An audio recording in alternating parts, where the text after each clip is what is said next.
All right, today we're jumping into a really powerful story from one of India's great literary voices, Phanishwar Nath Renu.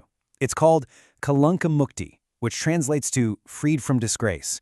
And it's this gut-wrenching look at what happens when the ideals of a new nation smash right into a corrupt and devastating reality. In this quote, it just gets right to the heart of everything. You have to understand, Renu isn't just telling the story here.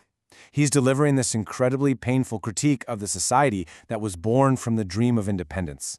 This was supposed to be a time of hope, right? But for some of its most honorable citizens, well, it turned out to be anything but. Okay, so let's set the scene. Our story kicks off in Patna, the capital of Bihar, right after India has won its freedom. You can just imagine the energy in the air, this feeling of a brand new beginning, this dream of building a better country. But underneath all that hope, something is already starting to rot. And at the very center of this dream is our protagonist, Bela Gupta. She is, without a doubt, the moral core of this story, a woman of just incredible integrity, who's already sacrificed so much for the nation's freedom. And now her mission is to keep on serving, but on a totally different kind of battlefield.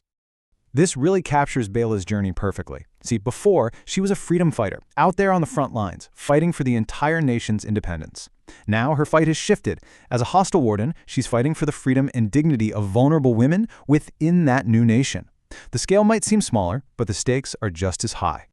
And this right here, this was her vision. The Working Women's Hostel wasn't just a building. For Bela, it was a sanctuary, a safe haven where young women who were vulnerable could find support, get an education, and, learn to stand on their own 2 feet. It was a living, breathing symbol of what the new India was supposed to be all about. But, as you've probably guessed, this noble dream is about to collide with a very, very ugly reality. Virtue itself is about to come under attack, and from the very people who are supposed to be building this new nation. Now this is the crucial part. The threat doesn't come from some outside force. No, it comes from inside the system itself. The corrupt officials and the trustee members, when they look at this hostel, they don't see a safe space for women. They see a resource, something they can exploit for their own personal gain. And their plan is just as sinister as it is systematic. The board secretary, he targets the most vulnerable girls. Then he tries to pressure Bela to cooperate, to play along.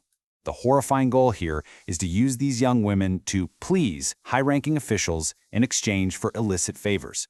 This is corruption at its most predatory. So this brings us to the central conflict of the entire story. It's not just about a hostel anymore. This is a fight for the soul of a person, and in a much larger sense, the soul of a nation. This is a fight for pure integrity. And this is the question that just hangs over everything. Bela is in an impossible position. Does she play the game, compromise her morals, just to keep the hostel running, or does she stand her ground? I mean, what would you do? Well, her answer is immediate, and it is absolute.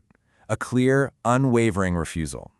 Bala, the freedom fighter, the woman of incredible integrity, there's just no way she will be a part of this rot. She stands up to the secretary, she protects her girls, and she refuses to betray everything she believes in. It's a moment of just unbelievable courage. But that courage comes at a terrible price. Because in this story, when you fight the system fights back with everything it's got. And what happens next is nothing short of a complete disgrace, a stain on the very idea of justice. And here it is, the tragic, cruel twist. Bela, the woman who exposed the corruption, suddenly finds herself being accused of it. The system just inverts reality, turning the whistleblower into the criminal. It's a horrifyingly effective way to silence anyone who dares to speak up. The tragedy is just laid bare right here. The official accusation against Bela and her assistant Ramarati is corruption and theft. But the reality, the truth, is that they fought against corruption and they protected these women. And the verdict? They're sent to jail, while the very people doing these horrible things walk free. It's a complete inversion of justice. So in the end, you realize this isn't just the tragic story of one woman. Renu uses Bela's fate to ask a much larger and much more furious question about the kind of society that was being built on the ashes of colonialism. And this is Renu's real message. Kalankmukhti is a painful look at the deep hypocrisy within the very institutions that were supposed to be building a new India. It asks, What kind of democracy punishes its most selfless citizens? It gives a powerful voice to women like Bella who were ultimately betrayed by the very freedom they fought so hard to achieve. And that leaves us with this final, haunting question. Why did a new country, a country born from such noble ideals of sacrifice and freedom, fail so completely to protect its own best people? It's a question Renew posed decades ago, and one that, perhaps, still echoes today.